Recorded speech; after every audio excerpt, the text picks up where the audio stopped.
Wisp Sports Radio, the voice of women in sport. Hi, this is episode 18 of the FAB podcast on Wisp Sports Radio, brought to you by Highlands Earache Drops. Have you been diagnosed with an earache by a physician? For natural relief due to earache pain, fever, irritability, and sleeplessness, try Highlands Homeopathic Earache Drops and Tablets. Highlands has been trusted for generations to provide safe, effective homeopathic medicines for all members of the family. There's no alcohol and no sting. You can get back to doing what you love. Go to highlands.com/ear-pain to find a retailer near you. That's highlands.com/ear-pain. Claims are based on traditional homeopathic practice, not accepted medical evidence. Not FDA evaluated. Read and follow label directions.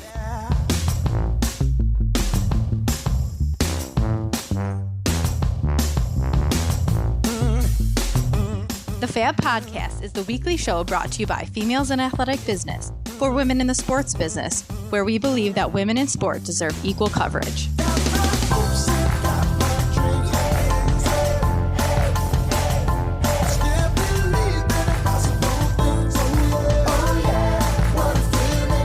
Welcome to this week's episode. My name is Kristen Ray, and I'm the founder of Females in Athletic Business and one of your hosts of the FAB Podcast. Today, we are continuing our series on salary negotiation for women in the sports industry.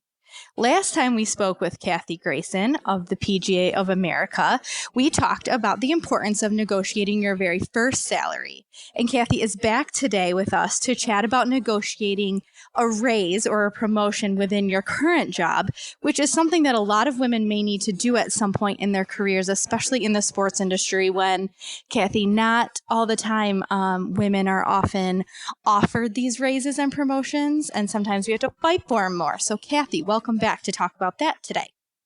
Thank you, Kristen. I'm excited to be back and talking about negotiating your salary once you are in a position.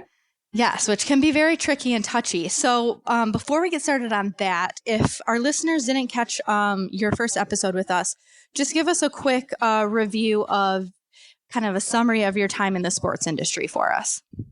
Well, I have actually spent the last 30 years of my career in the sports industry, mainly in the golf industry. I currently work for PGA of America, as you mentioned, and I am a career consultant. And I help our PGA professionals advance their careers. And I also work with our PGA employers to help place professionals when they're in need of new hires.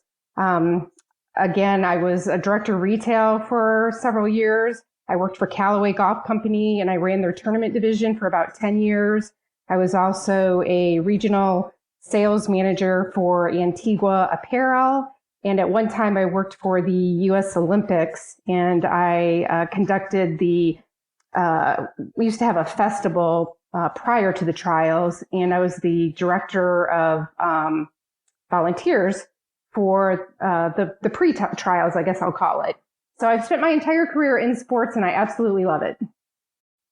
Well, so listeners, as you can hear, Kathy has been on a lot of different sides of this industry. And what I like about talking to her now is that she works both to provide help for the employer and the employee at this point in her career, which I think makes her very well equipped to have these kind of conversations. So as I mentioned, we've covered how important it is for women breaking into the industry to negotiate their first salary. So today I want to cover a different kind of negotiation. I think a lot of women will be able to identify with being in a place in their career or at their current jobs where they think they've possibly earned a raise based on their work ethic or based on their results or even just a promotion, and they just haven't seen it yet. They haven't seen it come. So can we start talking about some of the indicators, Kathy, of when it might be the right time to approach leadership about a raise or promotion that we think is due time? So help us understand when might be some indicators at your workplace or in your performance where now's the time to start this ball rolling. Right. You really need to be strategic in determining when the right time is to ask for a raise. So we definitely want to make sure that you've been in the position for about a year. You don't want to, ask for a raise before you've obviously proven your worth. Some excellent times to consider asking for a raise is anytime there's a change in leadership.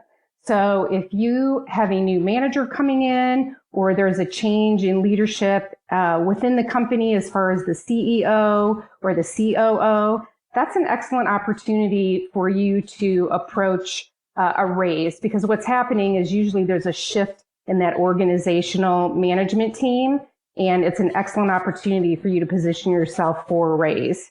Another indicator is maybe exit of key employees.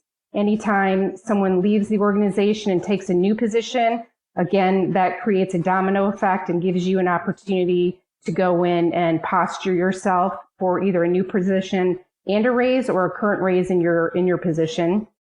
And Kathy, would you also say that when those changes happen, that a lot of times we end up picking up slack that's outside of our job description, and so spending some time doing more, taking on more responsibility than we were originally assigned would be another good reason why, when there's those change in leadership or change in staff, that it would be a good time to bring that up?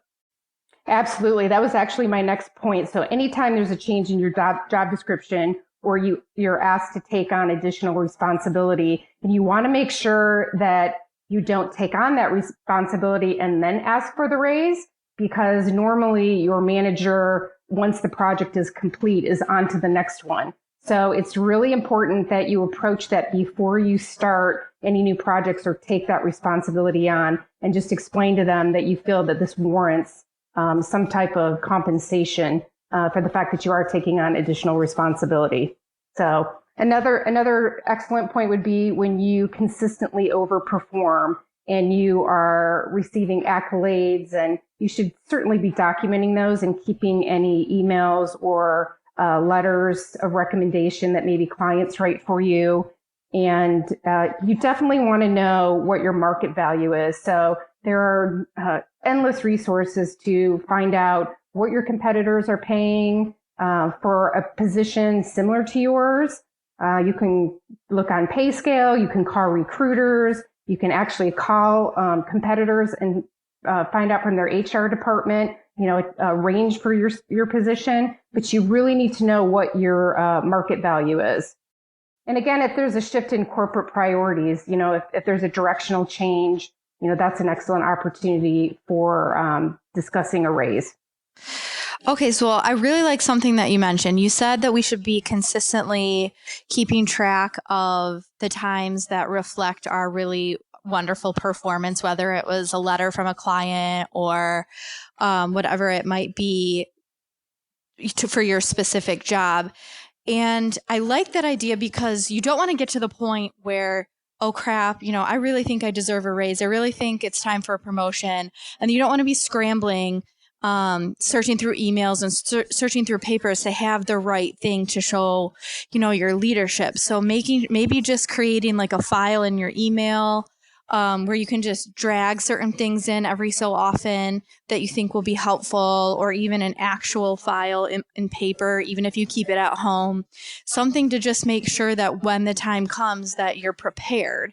And having said that, Kathy, before we just go running into our boss's offices at one of these wonderful moments in time that you just mentioned, what other preparation, other than having kind of these maybe proof of our wonderful performance via email or via letter, what else should we have done in advance to make sure we're ready to have these conversations with our leadership? You really need to do a lot of self-reflection and research. Research is probably the number one thing that I ask my professionals to do before they go in and ask for a raise, or before they go in and try to apply for a new position. One of the things that we do in our organization is we ask our professionals to keep a journal of SOAR stories. And SOAR actually is an acronym that stands for situation, obstacles that you overcome, actions that you take to overcome those obstacles, and then results, measurable results. quantitative results that you can document. And anytime you go interview or negotiate, these are stories that you can bring into the negotiation to show your value to your employer. So keeping a journal is extremely important. I do like what you just said about dragging things into a file, maybe in your Outlook, which is exactly what I do. Anytime I receive an email of thanks, I drag that into an articles file for future use. So you definitely want to have those source stories that show the employer your value. The one thing you don't want to do is go in and say, I deserve a raise. Deserve is probably not a good word to use. It's more, this is the value that I've brought to the company. Can we please evaluate this and put a number to it as far as compensation? That's a better way to approach it. All right. So making sure, I like the idea of the SOAR story. Could you, as a little side note, could we use your SOAR acronym as a way to prepare for a first interview or a second interview too? Not just these kind of raise or promotion meetings? Because I like that acronym to help us, in that awkward question of tell us a time when you ran into a frustration at work and you had to overcome it, and what did you do? Like, could we use that for those as well? Absolutely. We tell our professionals that these are the number one stories and experiences that they need to convey to the employer to show the value that they can bring if they're hired into that position.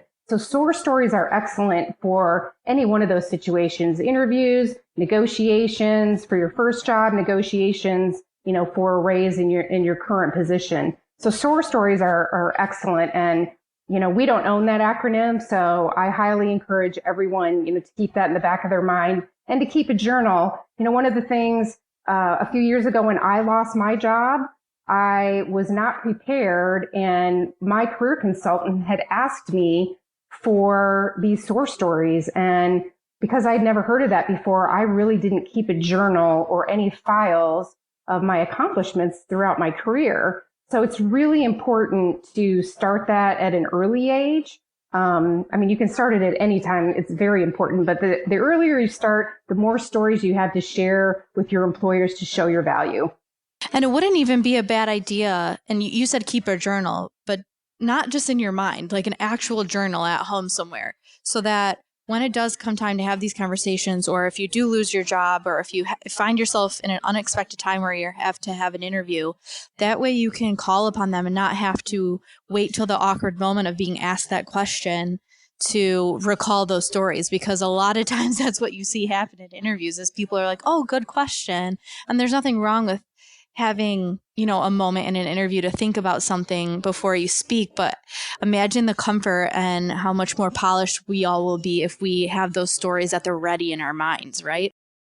Absolutely. I always encourage my employees to look at a list of, the top 25 interview questions and actually write out your answers and attach a SOAR story to each of those so that you're prepared when you go in an interview, or you're prepared when you go into a negotiation.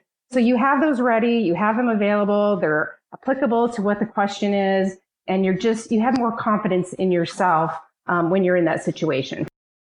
Okay, I already feel like the next time I have to do this, I'm going to be so much more prepared. Before we take a break, or before we go any further, I want to take a break here for a mini segment with Dr. Peggy Kuiper. She's going to review this week's empowering book, which is Play Big by Dr. Jen Welter. Take it away, Dr. Kuiper. Okay, well, welcome. My name is Dr. Peggy Kuiper. I'm an assistant professor of business administration at the University of Alaska Fairbanks. I work within the School of Management, and I teach MBA courses and a variety of general business courses, as well as sport and recreation management. And I spent about almost 10 years working in the sports industry in various capacities, working in sports tourism, the NBA's minor league, and coaching in college basketball. So the book that I chose this week is by Dr. Jennifer Welter, and it's titled Play Big, Lessons in Being Limitless from the First Woman to Coach in the NFL. And so some of you may know her story, and maybe some of you don't, but Jen Welter, Dr. Welter, was the first person, the first woman to coach in the NFL. She made it, was invited to the Arizona Cardinals training camp and was an internship essentially in the preseason, or an intern coach, in the preseason for the Arizona Cardinals. And she has a really impressive football background and an extremely contagious passion for the game of football. The book itself, I picked out 6 key points that I thought were important that maybe some of our listeners would be interested in. The general consensus of the book, or what I kind of came to, was that the book was an easy read. It was a quick read, and overall it was a good book with a lot of good key points. It didn't flow extremely great, but at the same time, that was completely made up by the advice that Dr. Welter gives. So the first key point that I picked out is that she said, be 100% authentic, because people will sense if you're not. And I fully agree with this. And the example that she gave in the book was when she was getting ready to make her debut as on the NFL sidelines. She had written notes to her players, and she was nervous about asking the head coach about putting these notes in the players' lockers. And in this moment, she had kind of an inner dialogue with herself of, why are you nervous? This is who you are. Be yourself, or they'll realize that's not you. And I felt like that was a really good point to make, because that is something that we need to think about as women in the sports industry, and especially young women in the sports industry. The second point that I'd like to bring up is that she says being tough gets easy after a while, but you still have to be vulnerable and still have to be versatile in your roles, meaning you can be tough and you have to be tough, because often, as we know, we're often entering into maybe a male, or more often than not, entering into a male-dominated organization in the sports industry. And toughness goes a long way, but you still have to bring authenticity and vulnerability and versatility, to the table as well. The third point, and this is probably my favorite point in the book that she makes, is she said, be willing to be rejected. Because if you are willing to be rejected, you are then not afraid to ask. And what she gets at is that a lot of people are often afraid to even make the ask because they're being afraid of being rejected. But the reality is that if you do make the ask and even are rejected, somebody tells you no, say for maybe it's an internship, or maybe it's for a promotion, they tell you no, you're still in the exact same spot you were before. It doesn't actually move you back. And so we have to be willing to ask for what we want. The fourth point that I'd like to make, or that I thought was interesting, is that she points out that we often are afraid to make changes in life, or maybe it's even trying to break into the sports industry. And this one hit home to me as having moved a lot early on in my career. You know, I went from Michigan to Louisiana to South Florida to New Mexico, back to Michigan, up to Alaska, spent a summer in Pennsylvania. And so in 10 years, I lived in 7 states. And in the book, Dr. Jen, she talks about that kind of the same thing, where she was moving all over, working for different organizations, at one point living out of her car, giving a lot of sacrifice. And she talks about how a lot of people won't do that, even though they're so passionate about what they do, but they're afraid to take that leap. And so they place some kind of safety net. And for her, she gives the example one time about having to sell her condo. Her condo and her home was her safety net. And she points out to the fact that sometimes your safety net will actually hinder you. So it depends on, a net is only as good as the placement, is what she brings up. And the last one, the last point that I'd like to bring up is that we as women can't change things on our own, that we can't be quiet. It can't be a quiet story among just women. We have to have men and others that are there helping and starting these conversations as well. So that's the gist of the book, and or not the gist of the book. That's 6 key points that I picked out as meaningful, and I felt like maybe our listeners would like. Like I said, I think it's a great book, and it's a great book for those listeners that are interested specifically in breaking into a male-dominated sport, specifically like football. And the second one that comes to mind is probably hockey at this point too. So again, I recommend the book. The book was Play Big, Lessons in Being Limitless, from the first woman coach to coach in the NFL. And it's by Dr. Jennifer Welter. The thing I would like to point out about Dr. Welter is that not only was she the first woman to break into the NFL and break into the NFL sidelines as a coach, but she also has a PhD in psychology. So she's been successful academically and professionally. And I think she is a really good role model for young women out there that are looking to do similar things. Wisp Sports Radio. Thank you so much, Dr. Kuiper, for that review. As I said before, I'm not the biggest reader, but anytime a trailblazer like Jen Welter puts out a book, there's a good chance that I might pick it up, or at least, as my husband would say, get like 3/4 of the way through it before I get distracted. But as a review, we are speaking today with Kathy Grayson of the PGA of America. She is sharing with us the best practices for proposing a raise or a promotion at your current job, when you think it's time, but maybe one hasn't been offered to you yet. So, Kathy, would you say that our annual evaluation, which most of us have at work, would be a good or most appropriate time to bring up one of these either raises or promotions? You know, believe it or not, your annual review is not the time to bring up a raise. And the reason for that is most of the time, budgets have already been set when reviews are taking place.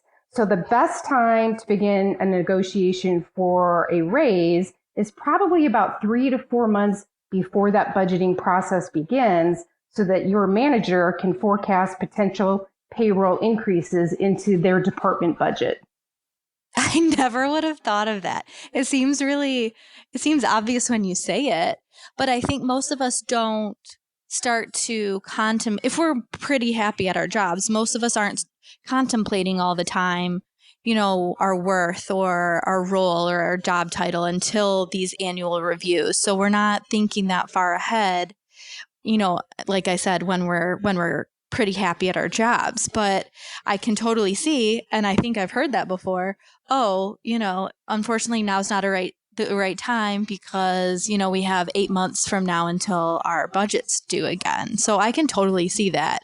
And we should really not just be thinking about what's good for us, but also think the way that our bosses think, which is a lot of times in terms of money. So that makes a lot of sense. So if that's not the right time, we talked about the other times when might be a better time, but help us figure out how to even approach the topic of wanting to set up this type of meeting once we figure out what might be the right time. Because just saying, hey, boss, can I set up a time to speak with you next week? Right away, their minds are going to race about what you want to talk about, which is kind of awkward until the time you actually talk about it. So do you tell them what you want to talk about when you set up the meeting? Do you leave it kind of open-ended? Like, how do we even broach that topic with them? Again, I would look to set a meeting with your manager about 3 to 4 months before the budgeting process begins. And because managers love employees that are proactive and like to take initiative and stay ahead of the game, I think your meeting should be about, hey, I want to sit down with you and really talk about department goals and exceeding expectations for next year, and where do you think our action plan is going for the following year, just so that you know that you can create your own action plan and be on board with what their goals are. So I think managers love employees like that, who are thinking ahead and who are proactive. And if it were me, I would set up a meeting based on that premise. Okay. So, and it's not that you're being evasive. You're actually you recommend that we start the meeting maybe by framing it around the goals and the priorities, and then building off of that based on maybe our.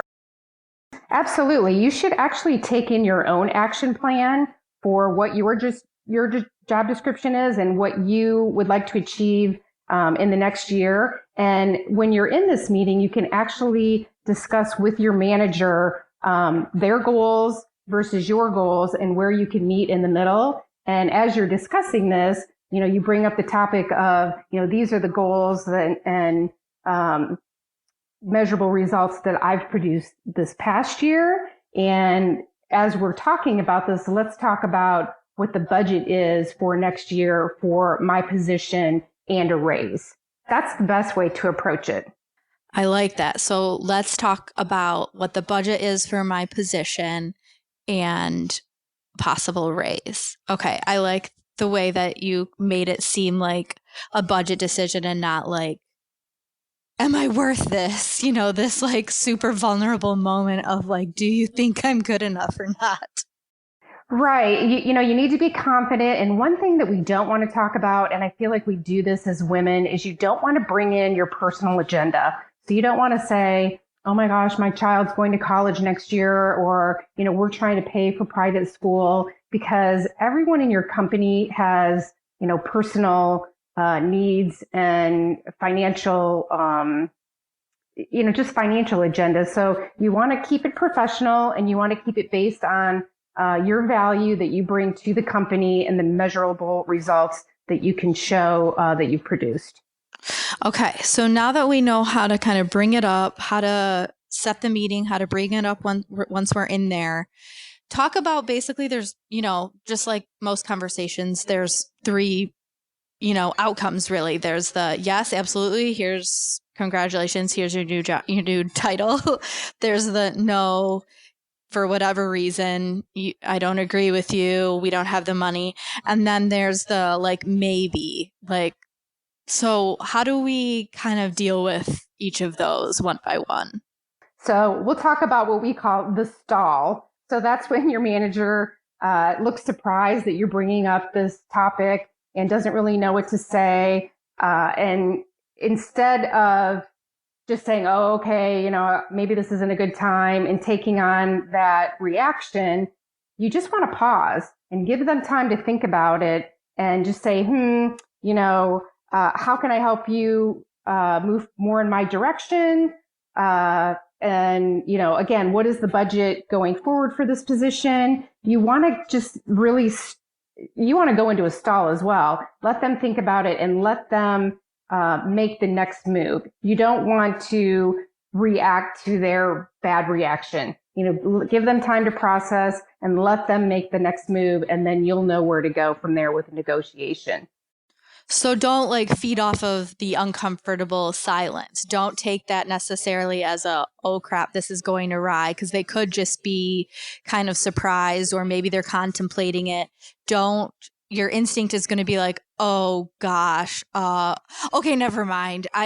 You're clearly not on the same page. Like, don't panic, and I also think that could be a thing that females may, get themselves into quicker or more often than males. If I was guessing, because I think that men would be a lot quicker to just sit back and wait for a reaction, or sit back and wait for an answer through an awkward silence, where women, I think, take it upon themselves to fix the awkward silence or make it not awkward anymore.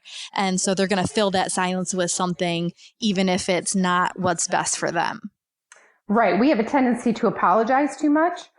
So you definitely don't want to apologize, and you want to sit back and wait for them to make the next move. One of the things that you should keep in your back pocket is your market research. So what are the salaries that your competitors are paying for your position?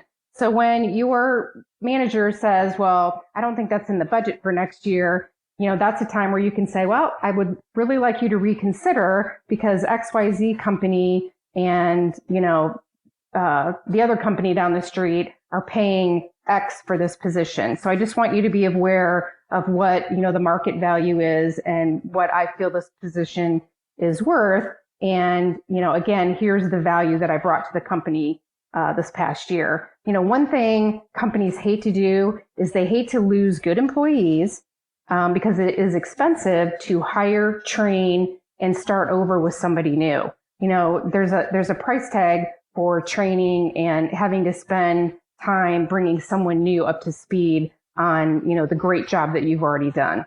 So keep that in mind. You need to remain confident and, self-assured, and just give that manager time to digest what you're saying and stand your ground. Okay. So, and if they do kind of start floating to that negative or that no, like you mentioned, you talked about offering up your research. What if they absolutely say that money is a red light right now for whatever reason? Maybe they have budget cuts. Maybe we didn't do our research and we've asked at a bad time in the financial year.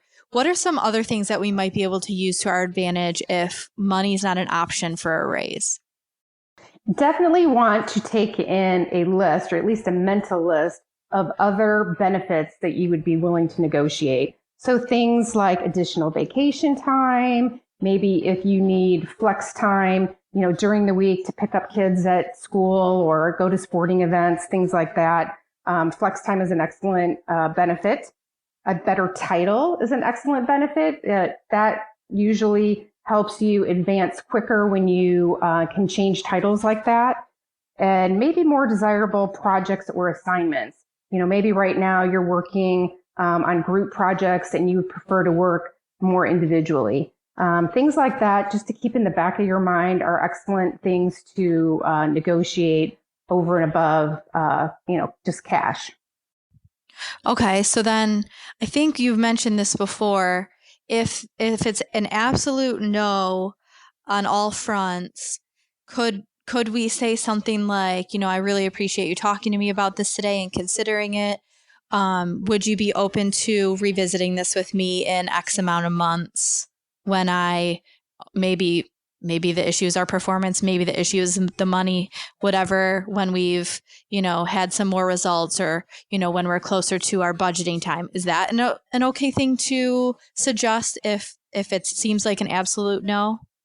100%. You should ask for a review 3 to 6 months out from that meeting.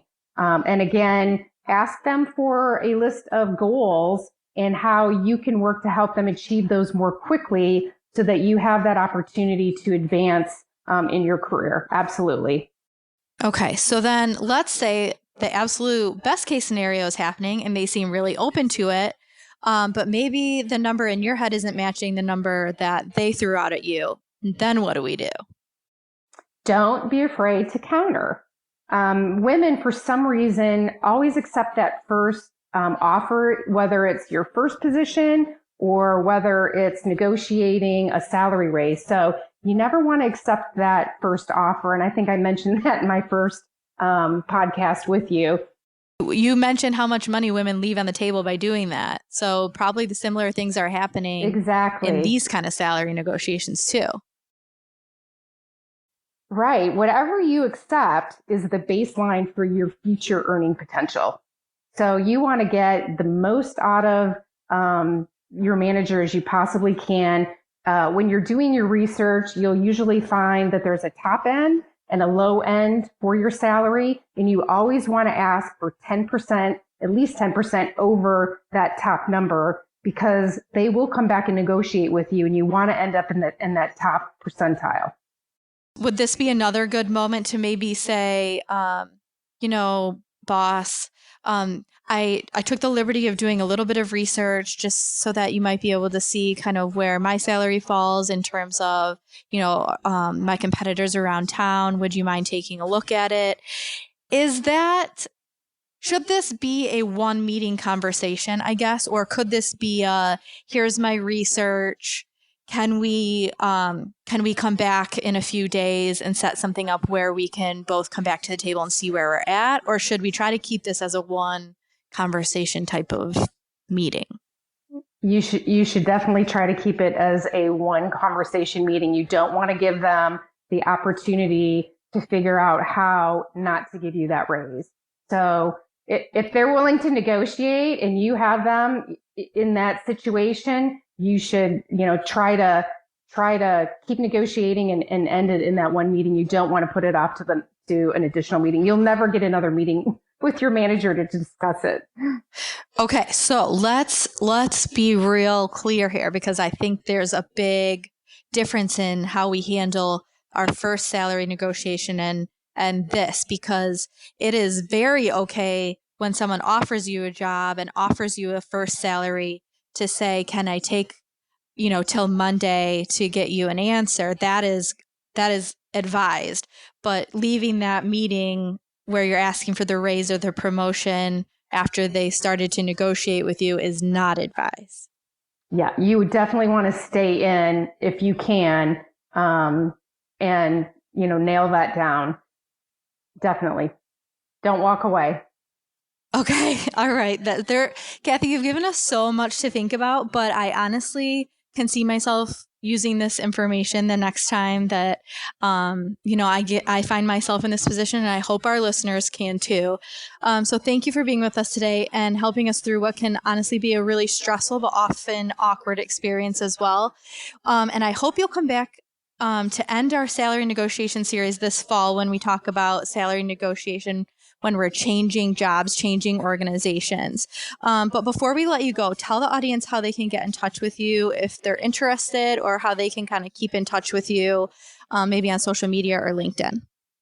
Yeah, I have a LinkedIn page. It's Kathy Grayson, PGA Career Consultant. I live in, South Florida, and all of my contact information is on there, and you're more than welcome to shoot me a message. Absolutely.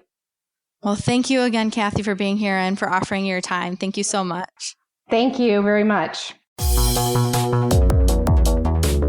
Conversations from the world of women's sports. This is Wisp Sports Radio.